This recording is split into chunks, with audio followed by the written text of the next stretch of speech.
ఈరోజు మన చందమామ కథల్లో మోక్షగామి అనే కథ విందాం. కథ వినే ముందు నాదొక చిన్న రిక్వెస్ట్. మీరు గనక మా ఛానల్ని మొదటిసారి చూస్తున్నట్లయితే ప్లీజ్ తప్పకుండా సబ్స్క్రైబ్ చేయండి. ఇక కథలోకి వద్దాం. వైశాలి నగరంలో శంభుడు నారాయణుడు అనే ఇద్దరు స్నేహితులు ఉండేవారు. జీవితంలో మనం చేయవలసింది అంతా చేసేశాం. వానప్రస్థ ధర్మం పాటిస్తూ కుటుంబ వ్యవహారాలలో తలదూర్చకపోయినా విపరీత పరిస్థితుల్లో కలుగజేసుకోక తప్పదు. అందుకని హిమాలయాలకు పోయి మోక్షసిద్ధి కోసం తపస్సు చేసుకుందాం పద అని శంభుడు పదే పదే పోరసాగాడు. నారాయణుడు చాలా కాలం తాత్సారం చేసి చివరకు సన్యాసానికి ఒప్పుకున్నాడు. ఇద్దరూ దీక్ష పుచ్చుకొని హరిద్వార్ సమీపంలోని ఓ తపోవనంలో తపస్సు ప్రారంభించారు. కొన్నేళ్ల కఠోర తపస్సు తర్వాత భగవంతుడు శంభుడి ముందు ప్రత్యక్షమై వరం కోరుకో అన్నాడు. దేవా, జీవితం అంటేనే అలసట పుట్టింది. బ్రతికి ఉన్నంత కాలము తెలిసి ఎవరికీ అపరాధం చేయలేదు. నాకు మోక్షాన్ని ప్రసాదించు స్వామి అని కోరాడు. వెర్రివాడ, శక్తి పదార్థాల సమతుల్యం కోసం విశ్వంలో జనన మరణాలు సృష్టించబడ్డాయి. మోక్షం అంటే గత జన్మల వాసనలు లేకుండా ఆత్మల్ని పుటం పెట్టి తిరిగి జన్మల్ని ప్రసాదించడం జరుగుతుంది. మోక్షం అంటే జన్మరాహిత్యం అనే భ్రమలో చాలా మంది ఉంటారు. అలాంటి మోక్షమే కావలిస్తే అలాగే ప్రసాదిస్తాను అన్నాడు భగవంతుడు. ధన్యుణ్ణి స్వామి, ఈ రుణం ఎలా తీర్చుకోగలను అని అడిగాడు శంభుడు. నా రుణం తీర్చాలంటే జన్మలు తప్పవు మరి. సరే, నీ స్నేహితుడు ఏమంటాడో చూద్దాం పద. నా వెంటే రా, అతడికి నువ్వు కనబడవులే అన్నాడు భగవంతుడు.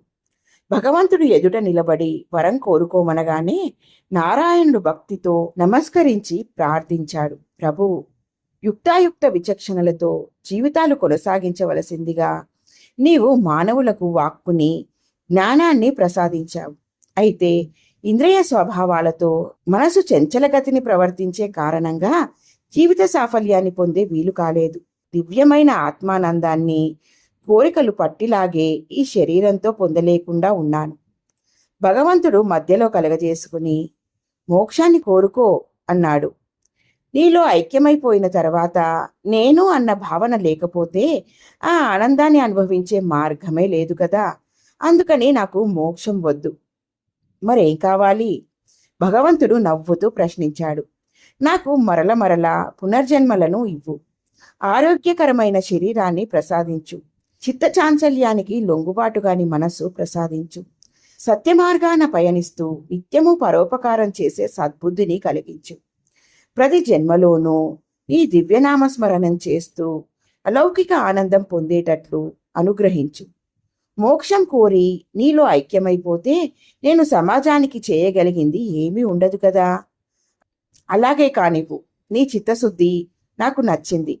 పలాయనవాదంతో మోక్షసిద్ధి కోరుకునే వారికంటే ప్రాపంచిక విషయాలతో మునిగి తేలుతూనే సన్మార్గాన్ని వీడకుండా లోక కళ్యాణం కోసం పాటుపడే మానవుల అవసరం నాకు ఉంది.